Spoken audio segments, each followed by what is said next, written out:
సూర్యాపేట జిల్లా కోదాడ బస్టాండ్ 16.85 కోట్లతో ఆధునీకరణకు పనుల ప్రగతిపై సమీక్ష నిర్వహించిన ఉత్తమ్ పద్మావతి రెడ్లకుంట లిఫ్ట్ నిర్మాణ పనులను పరిశీలన చేస్తున్నారు. చిల్లకూరు మండలం నారాయణపురంలో 20 కోట్లతో నారాయణపురం నుండి బాలాజీనగర్కు R&B డబుల్ రోడ్డు శంకుస్థాపన చేశారు. కోదాడ మండలం తొగర్రాయి గ్రామంలో 8 కోట్లతో తొగరాయి నుండి సీతల తండా వరకు R&W రోడ్డుకు శంకుస్థాపన చేశారు. కోదాడ మండలం కూచిపూడి గ్రామంలో 16 కోట్లతో కూచిపూడి నుండి తొగరాయి సబ్ స్టేషన్ వరకు R&B డబుల్ రోడ్డుకు శంకుస్థాపన చేశారు.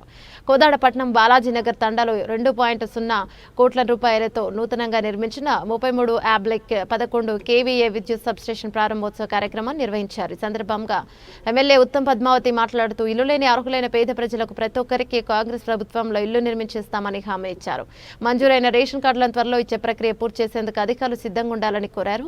రోడ్ల నిర్మాణాలు చేపట్టిన కాంట్రాక్టర్లందరూ త్వరగా పనులు పూర్తి చేయాలని ఆదేశాలను జారీ చేశారు. కోదాడ పట్టణంలో 16.85 కోట్ల రూపాయలతో బస్టాండ్ ఆంధ్ర తెలంగాణ బార్డర్ అయిన కోదాడలో అద్భుతంగా నిర్మించబోతున్న బస్టాండ్ను చూసే ప్రతి ఒక్కరు అభినందించాలన్నారు.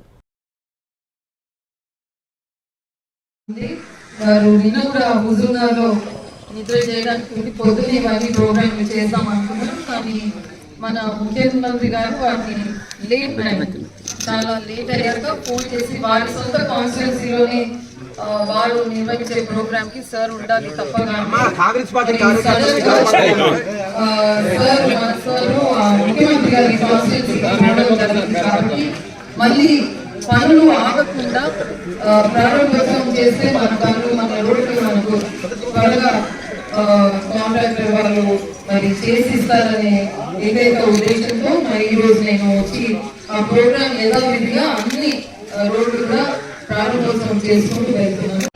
మన నియోజకవర్గంలో మరి ఒక్క రోడ్డు ఇప్పుడే కూచిపూడి తొగర్రాయి రోడ్డు కూడా 12 కోట్లు తెచ్చి అక్కడ వేస్తున్నాము. ఇక్కడ 8 కోట్లు. మరి మీరందరూ కూడా వెయిట్ చేసి మరి సన్న బియ్యం కూడా మన ప్రియతమ నాయకుడు మీ అందరికి ఇస్తున్నారు. మీరందరు తీసుకుంటున్నారని నేను అనుకుంటున్నాను. అందరు హ్యాపీగా ఉన్నారా? అందరు ఫోన్ చేసుకుంటున్నారా? ఈ రోజు యాక్చువల్లీ ఉత్తమ్ కుమార్ రెడ్డి గారు వస్తా అనుకున్నారు. రాత్రి హుజూర్నగర్లో ఉంటే మరి మన ముఖ్యమంత్రి గారు వారి నియోజకవర్గంలో ఏదో పెద్ద ప్రోగ్రామ్ ఉన్నది అని ఉత్తమ్ గారిని పిలిస్తే వారు పోవాల్సి వచ్చింది సడన్ గా. కాబట్టి వారి జాగాలో నేను వచ్చి మీ ఎమ్మెల్యేగా నేను ఇవన్నీ ప్రారంభం చేస్తున్నా. మళ్ళీ పోస్ట్పోన్ అయితే రోడ్లు మనకు జల్దీ అందవనే ఉద్దేశంతో ప్రారంభోత్సవం చేసుకుంటూ ముందుకు వెళ్తున్నాం. మరి మొన్న ఇండ్ల విషయం వచ్చింది. నేను అందరినీ లేని వారిని అందరినీ కూడా పేర్లు తీసుకుంటున్నాం. ఎవరు భయపడొద్దు.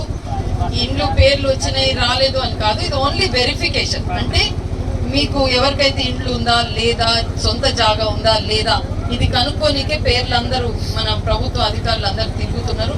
తర్వాత అదంతా ప్రక్రియ పూర్తయినాక మళ్ళీ మనము ఇండ్లు ఎవరెవరికి లేదు ఏందని కూర్చొని మనం గ్రామ సభ పెట్టుకొని చేసుకుందాం. ఓకేమ్మా? జై హింద్.